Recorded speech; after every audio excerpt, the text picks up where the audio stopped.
Several cities in the East Bay have become the last in the Bay Area to lift curfew orders despite ongoing protests.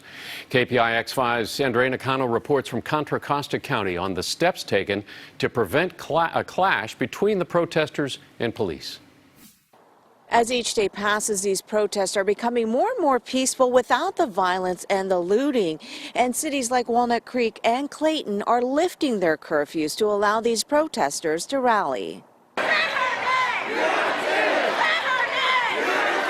A large crowd marched from Concord to downtown Clayton and chanted all the way to the Grove. It was there all the protesters got down on one knee to honor the lives lost to what they call racial police brutality. This has been amazing. I mean, it's been nothing but peaceful.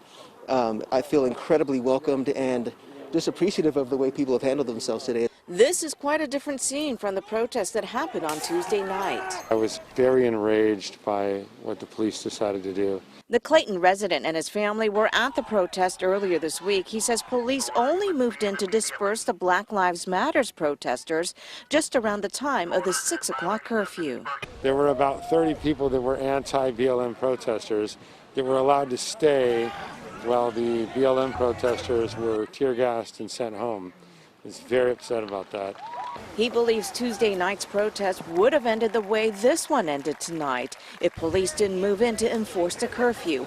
Around 7, protesters started to go home, and the rally ended peacefully. I used to believe that the tide had turned already, and then I look around and realize it doesn't seem like much has changed. So I really hope this is the beginning of something different.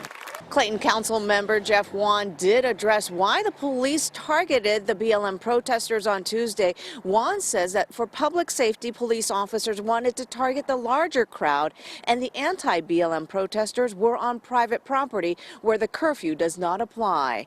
Andrea Nakano, KPIX 5.